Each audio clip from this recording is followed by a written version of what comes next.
Alright, and we're back with Matthew Maramontes on the scene. So, I figured out my camera died halfway through recording, so we got to, let's see, number 9, I think? I want to say? Yep. So, next up we have Desert Sessions, 7 and 8. Boom! This album is really killer. That's it. Number 11 with Kumasi Washington, Harmony of Desire.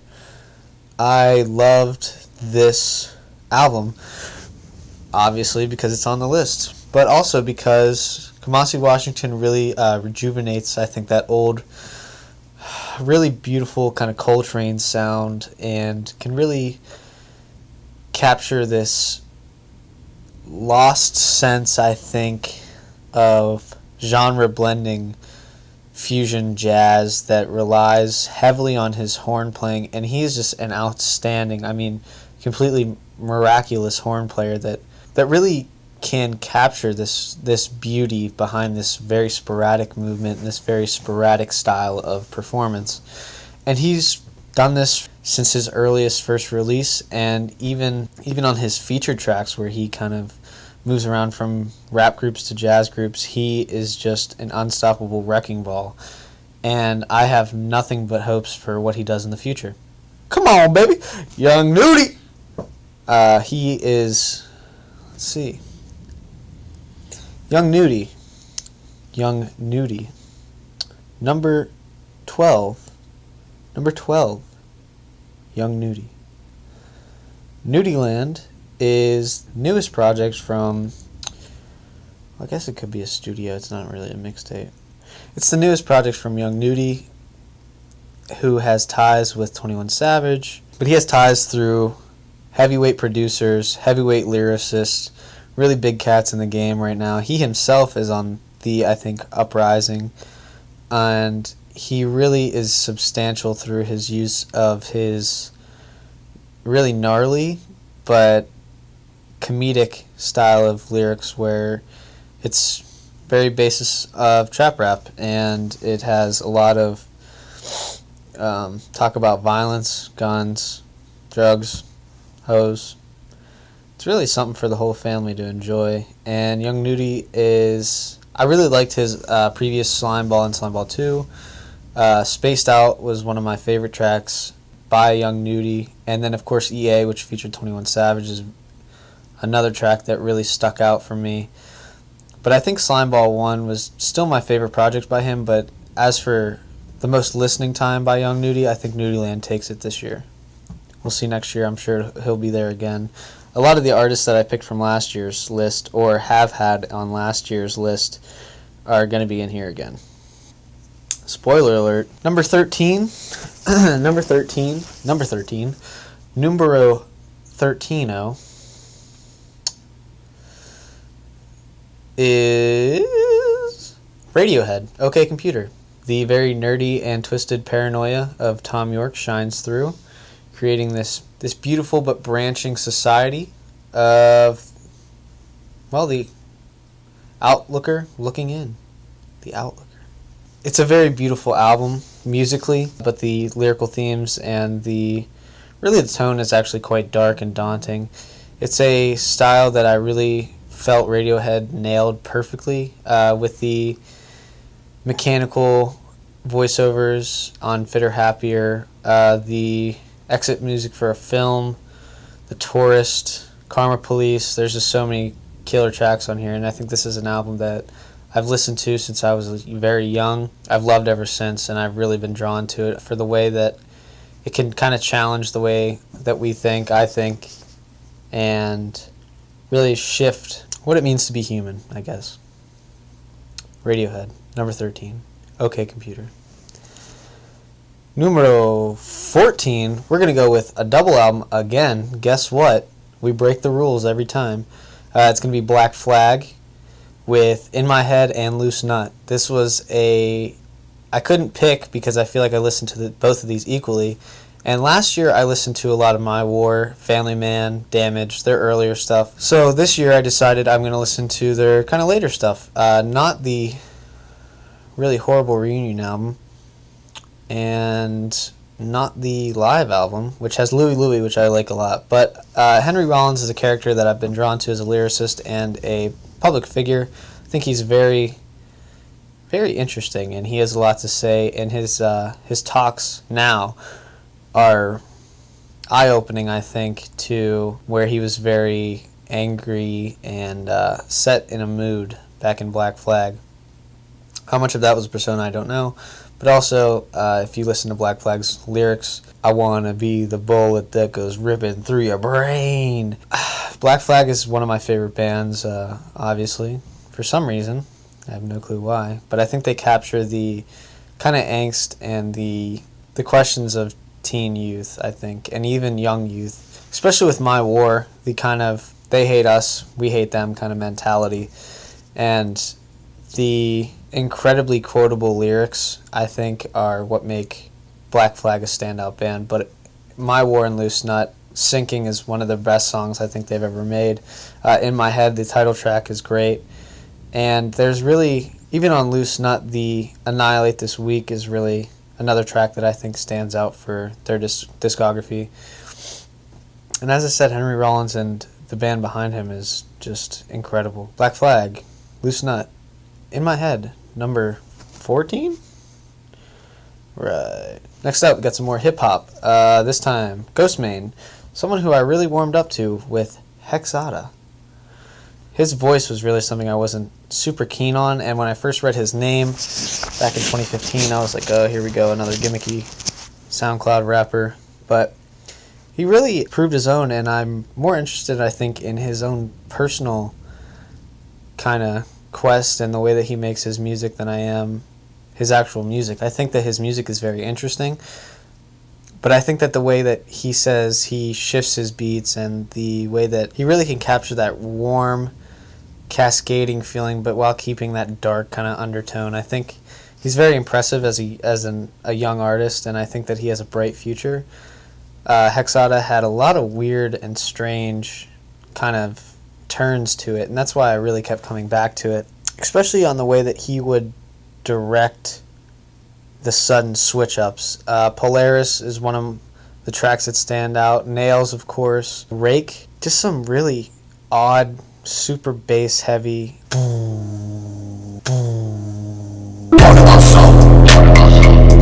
Just so overbearing and so spacious.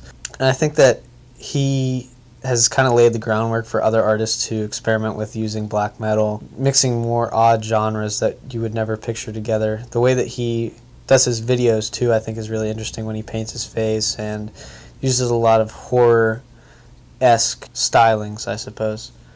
So GHOSTEMANE, Hexada, number 15. KMD, Black Bastards. I talked about this in my classic day. Doom is one of my favorite artists. I have this shit tattooed on me.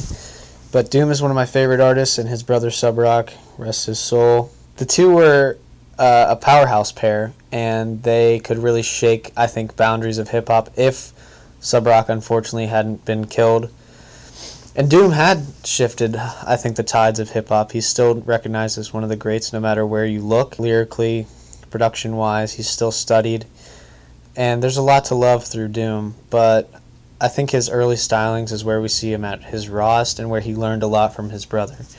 He stated that Subrock would stay up late, and that's how they got a lot of the samplings for Garbage Day Number 3 or Plumskins, or even their Mr. Hood with Banana Peel Blues, and really the kind of more, less mature, but I would say equally as productive. But Black Bastards just has this message on it, this really ugly exposure of, I think, a lot of racism in America at that time, and even now. And it's still, unfortunately, a prevalent record to this day. But I think that KMD had a lot to say, and I think they said it well with Black Bastards. KMD, Black Bastards, number 16. Next one is a favorite of mine for his destroying everybody in sight attitude. XAVIER WULF, Tundra Boys Season 1. He lets the rivers run red with bitch boy blood. He sends him back to his mama. And Wolf is a person that I could put on in the car really shakes the walls, I suppose, and really switches up the entire mood. I would like to play him at my wedding someday if I ever do get married, and I think that having his overbearing grip of vocalism mixed with the really bashful beats together makes for a great project. This one, I mean, he drops a project every 6 months, every year or so, so he does stay pretty consistent, sometimes even more. And I think that XAVIER WULF is an artist that has always proven himself as, while he may not be as prolific, I think, a vocalist in the game, I think that he is a standout artist for the way that he says his lyrics and the way that he can grasp someone's attention. He's very attention-grabbing, and he's very interesting to watch live as well. Tundra Boys, Season 1, XAVIER WULF, number 17 on Matt's bullshit list. Next up, one of my favorites, obviously, Lil Ugly Mane coming through with the first side tape. I have really grown accustomed to calling Lil Ugly Mane my favorite rapper / artist. I think that he has a lot of interesting ability, and for such a young artist, he has such a large discography of work that really spans multiple genres and keeps a very interesting style about him. He's very mysterious, or at one point he was to me. I didn't even know what he looked like until I had already been listening to him for 2 or so years, besides the several pictures that were on Google, and the mystery behind him really set up his projects to become something much deeper than they were. Uneven Compromise, when that dropped, I thought that I was going to start sacrificing people to that song. It was something that really struck a chord into my really interest in horror, and also the way that he could fit these words together and the way that he just could do it what seemed effortlessly.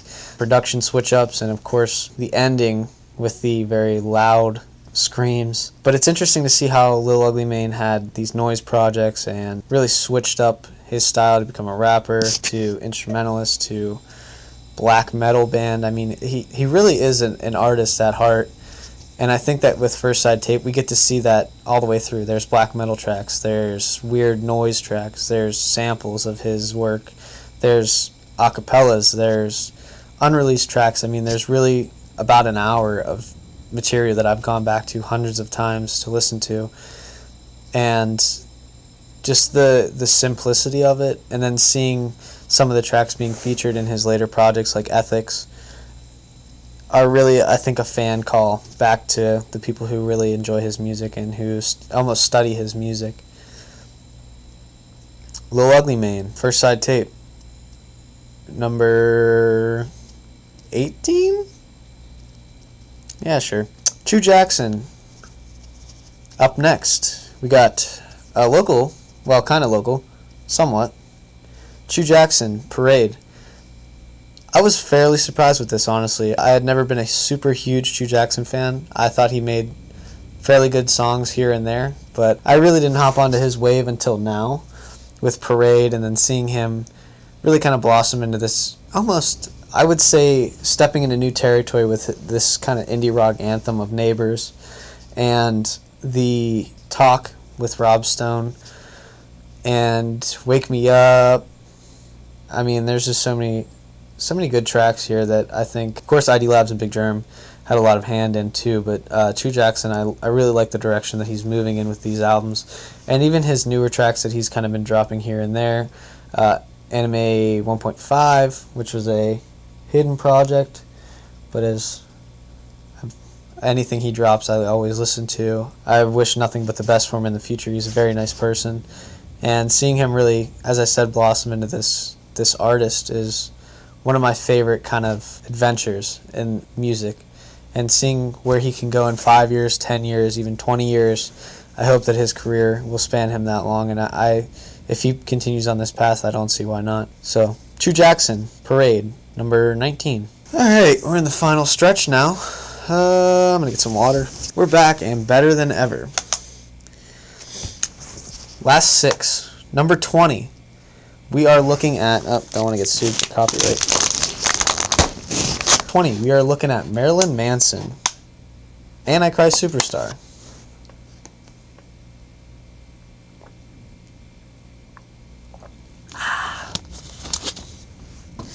Antichrist Superstar.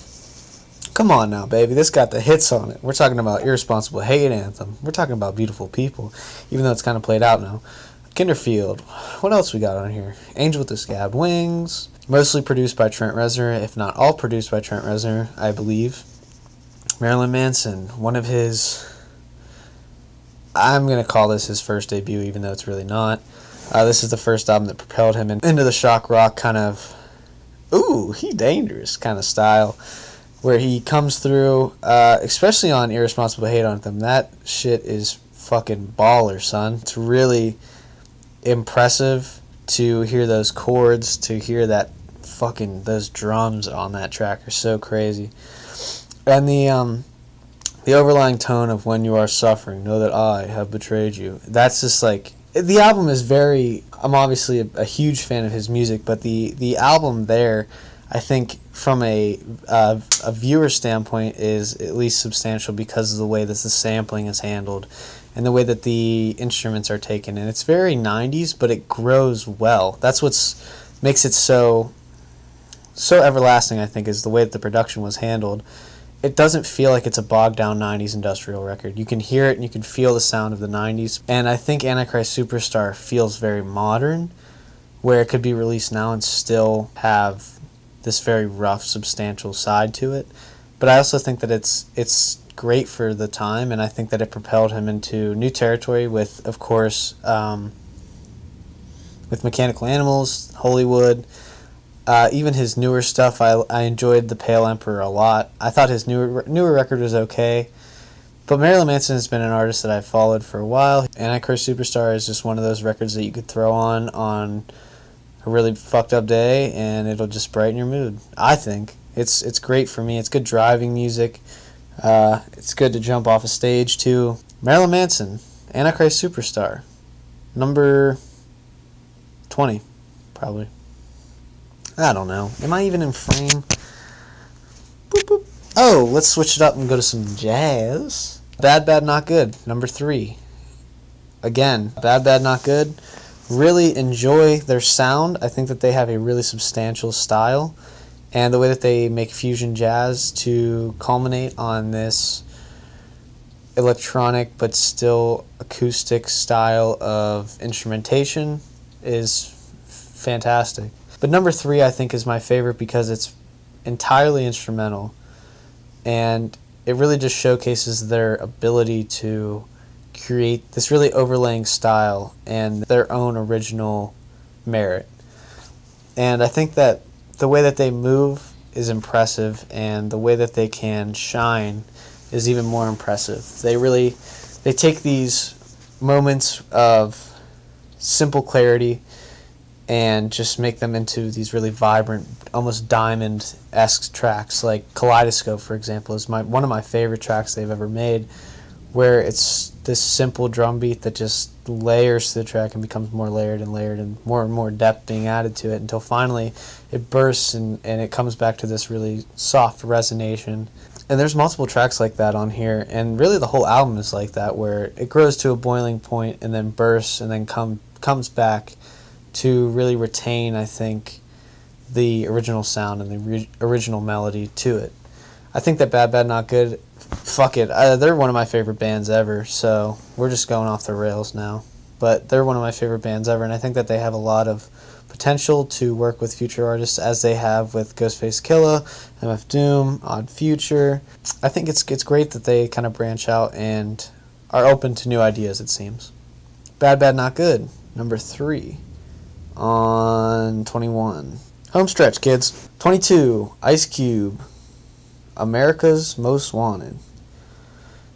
Just the title track, America's Most Wanted, could be on my tops 2017, 2016, 2019, 2033 list every year. That track is something that really stands out for me as being a pinnacle in hip-hop, and I think that it's a staple track to the genre. The sampling is great. The lyrical ability, I think that the lyrical themes as well, is something that's always not covered, but something that was relevant in that time. And to see it, this whole album, to still be substantial and to still be something that needs to be looked at as a almost monument and art piece of the genre. I think Ice Cube, The Predator, Death Certificate, those albums are all great as well. But I think that America's Most Wanted was the first track where he was angry at NWA, he was angry at America's view. He was just a really angry person at the time, and he could really speak volumes. Ice Cube, America's Most Wanted, I Still Spell America with the Triple K, at number 22. Number 23, I don't really know. Number 23, we got Flower Boy by Tyler, the Creator. Again, another kind of breakout album that really switched styles, culminated from his abilities as a composer and really substantial songwriter, and became this new mix of left field turns, I think.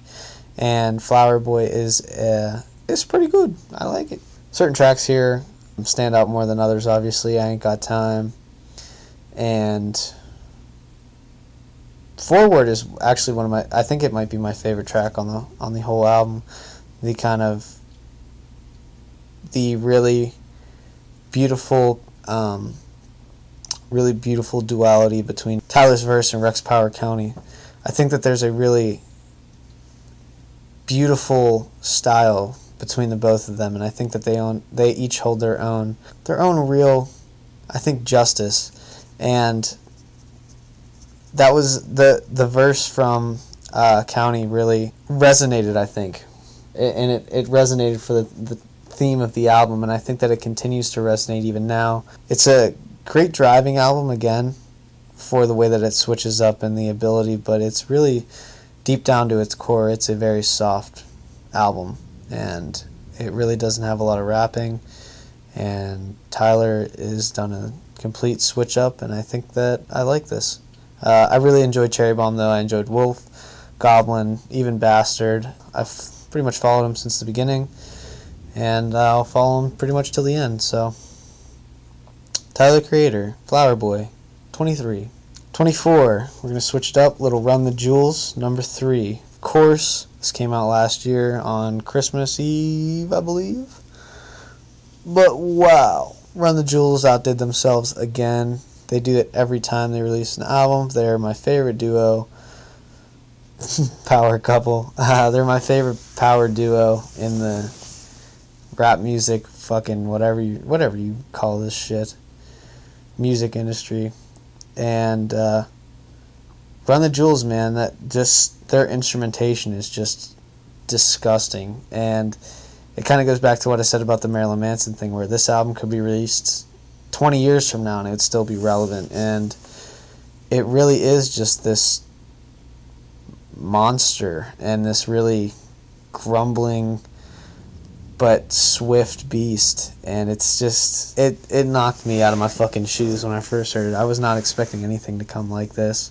And LP, his ability knows no bounds. Killer Mike, same thing. And number 3 was really, I think, I don't know if they're going to close this chapter. Who knows? I might be reviewing Run the Jewels when I'm 70, but I think that the two of them work incredibly well together, and I would love to see another project by them.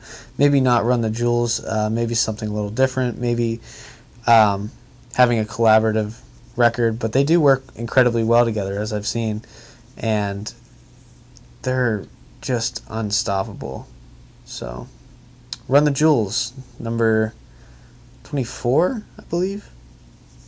Numero 3, number 24. Alright, we're going to switch it up again.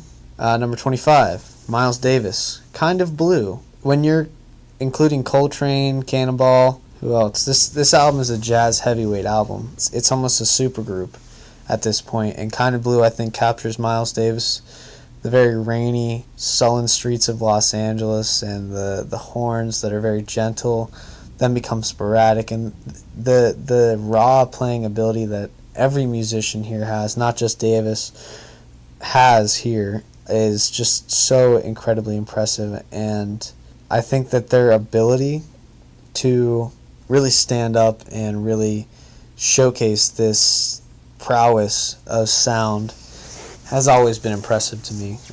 Their jazz influenced artists or jazz artists have always been artist that I've always admired. And Miles Davis is a heavyweight, of course. Whoever doesn't know about him, please do yourself a favor. Drop whatever you're doing. If it's a baby, drop it and just go listen to some Davis. Number 25, Miles Davis, Kinda Blue. Dun dun dun dun dun dun dun dun dun dun dun dun dun dun. And my final album of 2017, number 26. Certainly not the best, certainly not the worst. I'm not really sure where I wanted to put it. I did like it though a lot. I hope he doesn't get mad at me. He'll never see this video. Vince Staples, Big Fish Theory. I know he wanted a Grammy. Well, Vince, I think you deserve it. But it's just my opinion. I bought the album 3 times. Once on CD. Or no. Yeah, once on CD, once online, and then on vinyl. I bought it 3 times. So don't get mad at me, Vince. But hey, Vince Staples, great, fantastic switch up. I really appreciate how much he really worked to change his style up. Of course I enjoyed his previous project, Shine Cold Chain 1 and 2. Winter in Prague I'd never really listened to be honest. And of course Summertime '06, Bada Bing Bada Boom. Shine Cold Chain 2, Shots is a fucking banger. But Big Fish Theory. This album is strange, and I think if you've never listened to Vince before, I think it's going to be actually a good jumping start because his other projects are so different. Essentially, the album Summertime '06 is really a very personal story, as is this, but the personal story is more about, it's taken through a very dark tone, and I think that Big Fish Theory is actually quite bright with the instrumentals, and there's really, even though it's very bass heavy and very claustrophobic, it's still it's much less daunting than to hear Shine Cold Chain or Shine Cold Chain 2. Even in Vince's delivery, he's very lively here. I think that he really is on the path to become a household name if he isn't already.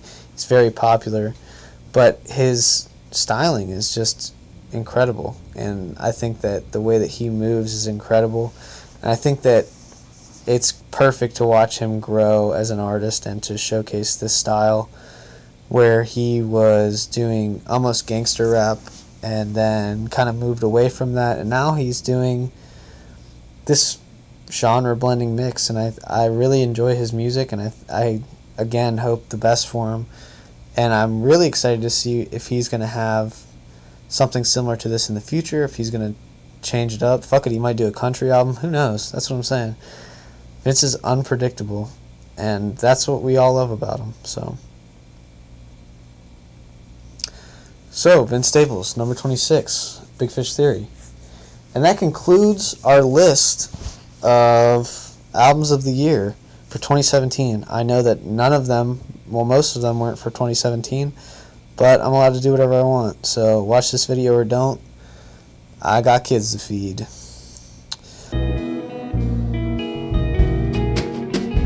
So the reason I was gone so long, I now have an office building, a brick and mortar place. You can't find it online, so don't try. You could find me and kill me. But, yeah, I've been moving, and it was a really strenuous process, and I couldn't really work at the time, and I just had so much shit going on. And classes have started back up, and I actually now have some free time, so that's why I'm doing these videos.